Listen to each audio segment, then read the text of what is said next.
waiting on Fari here. Are we going to bring Fari in live there, Joe? Or are we? Yeah, we are dialing him right now. Excellent. Fari's coming in. Just for you guys in the chat there, Billabong has put a website in there for 3D printing stocks here. Thanks, Bill. This looks like a great site. This is lots of information on the 3D printing sector. There are all kinds of other smaller ones too there. So if you're interested, click that link there in the chat. Waiting on Fari. One ringy dingy, two ringy dingy, three ringy dingy. Watch, Fari. Commander. Watch, Commander. Fari, what's going on? How come you guys not declaring your ID? This is a breach of our communication protocol. I don't want to Who give is my... this? We're not Who sure. is this? Is this what you call National Command Authority? I'm not going to launch any missiles based on this. I cannot identify you on the phone. I can't get my authority alive on the radio. You gotta read it your has tweets. to match. I'll direct It message doesn't you. authenticate, senor. It doesn't authenticate. So how you doing today, Fari? Some good I'm action. good. I'm good. Some good action in the markets over the last few days.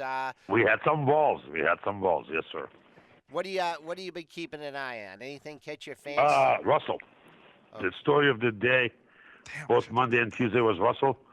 Outside bar on Monday, and we almost. I think we were missed by a quarter, 25 cents or so, to make another outside bar even bigger than Monday. Of course, Friday was a small range, but the action of last 2 days was very interesting on something like Russell. So, as a canary in the coal mine, So, What else are you looking at there, Fari?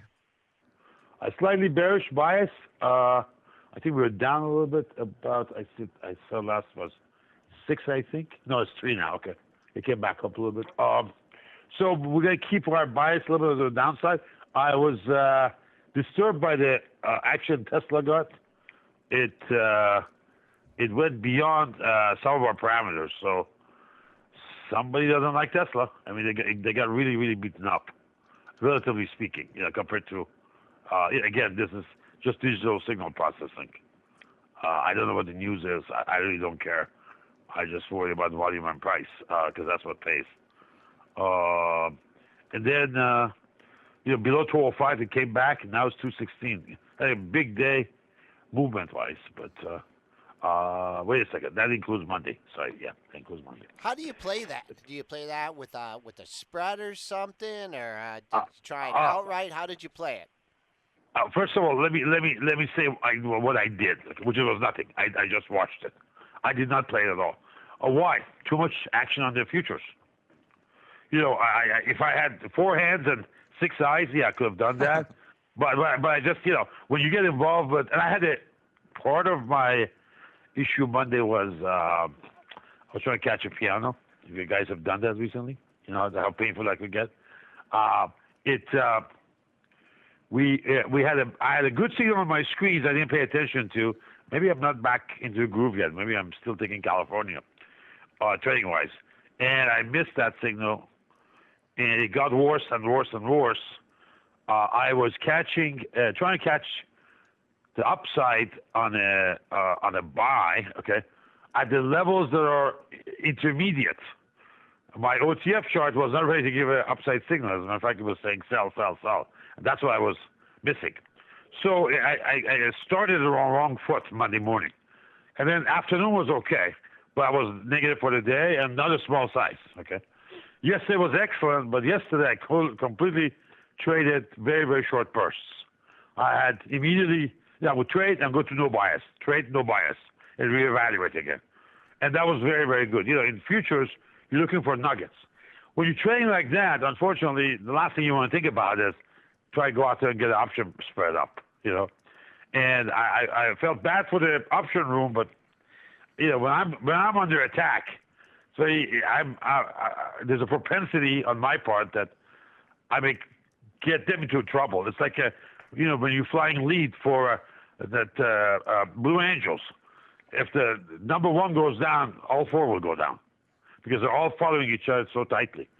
So I did not venture out there. We had enough excitement on that arrow I had. So thank God the rule, slightly off from me, which was good on Monday because they noticed that we look at same screens. Obviously, interpretations could be different, but I was not in the groove, shall we say.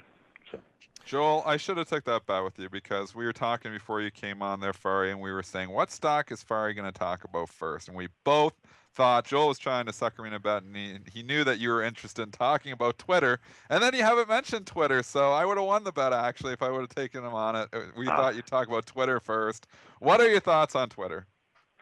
I'm interested to buy, senor. Remember, I'm from the school of Murray and Murray, from Little Haifa. These guys don't pay much. They're very stingy on entry. Remember what you guys were talking about? I said 35.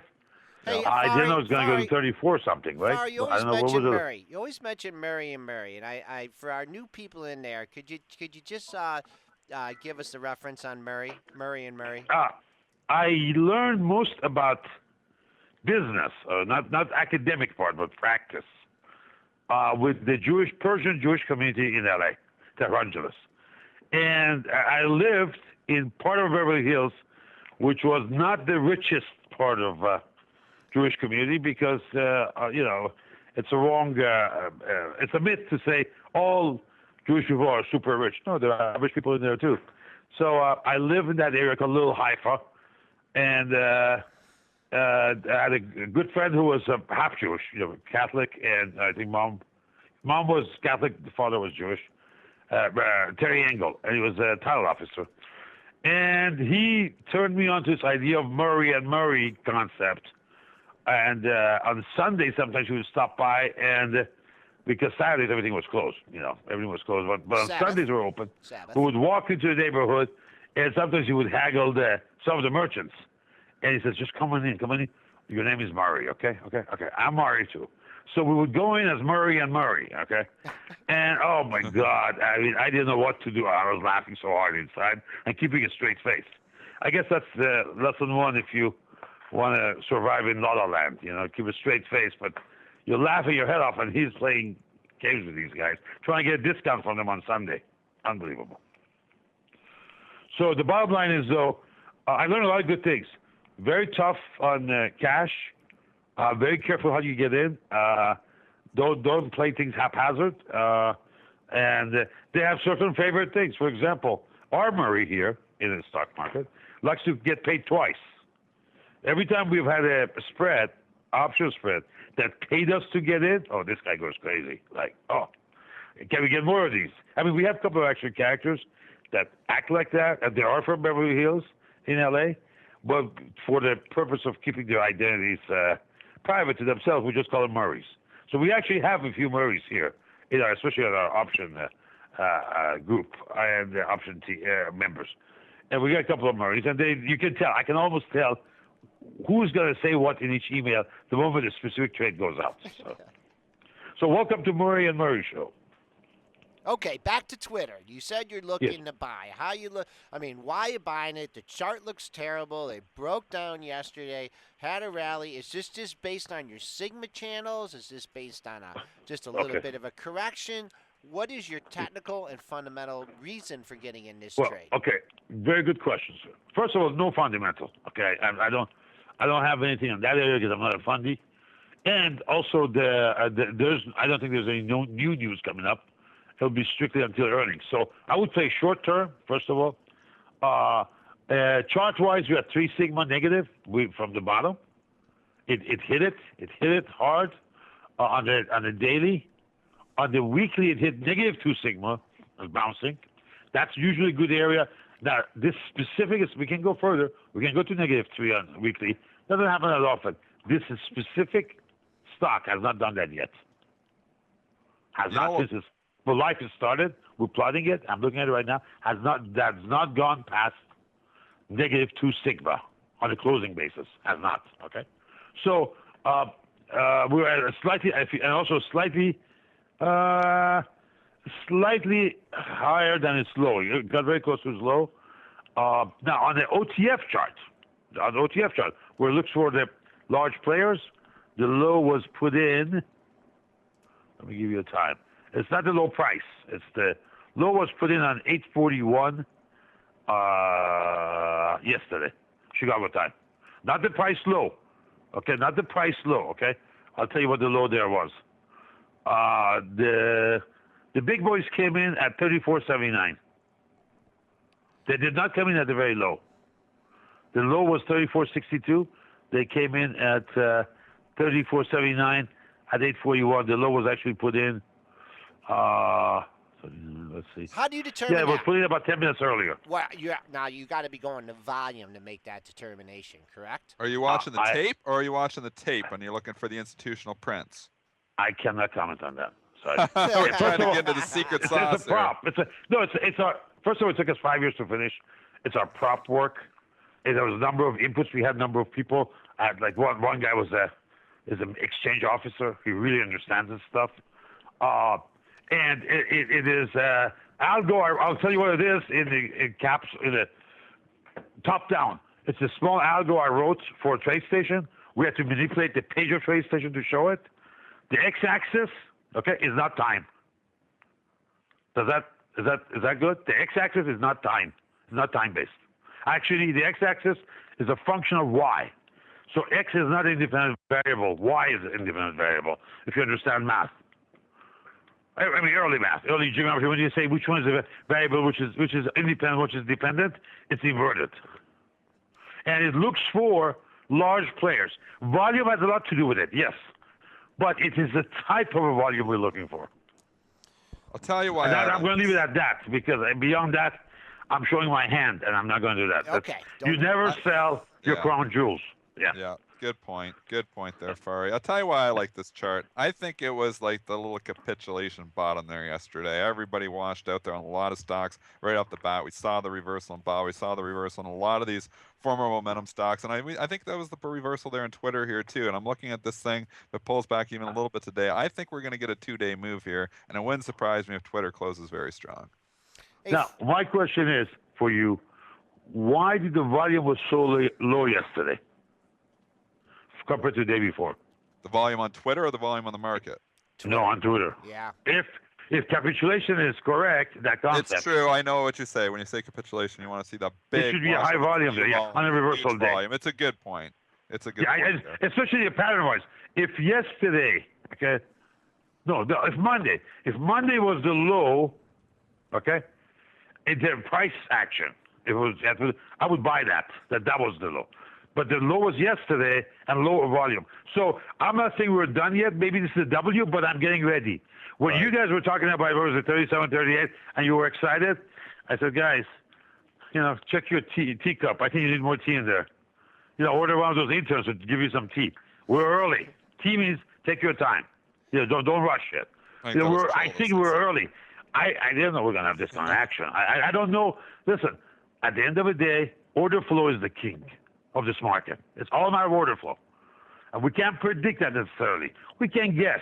And our accuracy is as good as our time interval, right? Maybe 1 or 2 forward. If you look at daily chart, maybe you can project a day or 2 forward. That's it. If you're doing weekly, maybe a week or 2 forward. So back then when we talked, which was what, 2 weeks ago, 3 weeks ago, or 4 weeks ago, whenever you guys were bringing it up, I didn't know we were going to have this kind of market action. I was surprised actually yesterday on the market. I was surprised yesterday, and I said some stuff on Twitter. Hamzei Alex, at Hamzei Alex. Guys, why are we turning so fast? 3-day rule. If this is a correction, 1, 2, we're turning fast. I'm not sure we're done here. Yeah, hey, Fari. You see my point? Yeah. We need to have a semi-flush. We're not seeing it yet. Okay, Fari, I know that there's not enough data yet in BABA here, but I just wanted to get your take. Sure. I've been looking for the 50% retracement of the move from 82.81 to 120. We got it yesterday, and then you just have this rip-roaring rally up to 107. And I had some traders in the room that are looking to maybe pick this up on weakness. In all expectations, it's probably not going to go back down to 101.20 today. How would you, when you have this kind of vacuum, you have no price history from yesterday, how do you, between 107, like right now, the only points I can really see is the pre-market low and 106.13. I mean, when you have this kind of move in a stock with not a lot of data, let's say you're looking at intraday, and I know you're not trading it, how would you... I'm looking at daily. I'm looking at daily chart. Daily is beginning to plot, okay? And as a matter of fact, the 50 bar is plotting. The low was at 50 bar yesterday. Exactly. To a penny. I'm just checking it as you brought up the conversation. And we did, it was a big bar, I agree with you. A big outside bar. It came up from almost negative 3 sigma to negative 1. Okay. We're not out of the woods. Okay. But I would say for the more aggressive types. Okay. And this comes to your style. My style is not to go in all in and then peel off. Some people do that. They say, look, my trade size is this much. I go all in because I wait, and then I peel off as it moves to target. That's a little bit hubris. You're saying that you're going to be correct all the time going in. That doesn't happen, okay? So I'm not saying you're right or wrong, but I'm just making a general commentary statistically. So I would go partially. So for the most aggressive ones, I would say maybe you can put your toes in now. Because why? We're still not above 1 sigma. We're at negative 1. We're still in a pattern that we could slightly roll over. So give yourself a room for error. Go in with your toes in only. Maybe 15%, 20% of your size you want to go in. Let the market tell you what to do. And be very fast on accepting defeat and walk out. Walk away, wait for the next play. Because, listen, to me, catching the low is not the issue. I want to catch the trend and be able to trade that part with size. I'm not interested to catch the bottom because I'm not good at it. Most people aren't. And so why should I risk that much? Risk a little bit or nothing. Either I wait or risk a little bit. If it goes my way, then I'm willing to add. Like yesterday, as it was going my way, I would add aggressively. I would buy the highs and sell the lows if I had the right direction when we were going down or going up. So right now, I think it's trying to stabilize here. We don't have a lot of data, I realize that. But maybe it'll be a W, another push down and then up. But for the most aggressive ones, somewhere in here, I would put maybe small amount in. Now, let's tell you what number not to violate. Let me give you a number. As long as it's above, currently, given this chart right now, okay, this is a little bit fluid because we don't have a lot of data, around 104.50. As long as it's about 104.50, I would small amount on or put a option trade on based on underlying being above 104.50 and wait for the market to tell you to add to it or collapse it and say, hey, this is wrong. And then you keep your ammo dry, come in for another day, another battle. Does that make sense? Yeah, Sure. it does. Yep, it does. Fari, I want to ask you too. So not only was Twitter bouncing back and a lot of these other former momos there, but you also saw LinkedIn had a huge bounce back day there yesterday too. Went from 205, closed up at 215. Apple did the same thing. Was very weak in the morning, rallied all afternoon, closed very strong. Quickly, what are your thoughts around these two stocks? I think a lot of people look into what Russell was doing, and they're not really part of Russell. They're too big for Russell. But when the canary in the coal mine, when it moved like that, you get more courage, and the bigger players came in. We did see a lot of activity on Apple. I mean, we trade report block trade. Okay, you saw that on Twitter. We had a lot on. What we cannot put in Twitter because we don't have time, the color. And that's how I say in the chat room, like we have repeat block trades. Of course, that's the machine created and sends it out to you when it's detected. The Twitter stops you from having a same message out, right? If you send the same message out, it says a duplicate, stops you. So you don't see it happening extra. Yesterday, we saw a lot from Apple. Well, I didn't see much actually from LinkedIn at all. We monitor LinkedIn. But Apple had a lot of block trades. I'm guessing the canary in the coal mine and the aggressive guys came in. I bought a lot of that because nothing has changed fundamentally. There's no really fundamental news there other than possible growth issues on Monday. So what did change yesterday? Nothing. Those things don't turn on a dime, As far as LinkedIn, I'm just looking at the chart here. It kind of got away from its pattern it was in, short-term wise, but it pulled back. There's a hammer there at the end of the day. This is on the OTF part of it. But we're still above the midline. is still very positive. CIs are all positive since. Wow, this has really moved. Maybe I'm. Hold that thought. Hold on. Let me go to another chart. Hold on. Okay, hey, Fari, we got it. You know what, Fari? We're going to have to get that to you next week. We got to wrap it up here. We'll talk about LinkedIn next week. We'll talk no about problem. LinkedIn next week. Thanks a lot. Fari Hamzei, Hamzei Analytics. He joins us every Wednesday here on Benzinga's Pre-Market Prop. Fari, I'm going to be out next week, so you take it easy on Brianna and Dennis, okay? I'm always easy. This is just the Navy, that's all. We're easy with everybody. We just show up with a bunch of F-18s and fly the flag, that's all.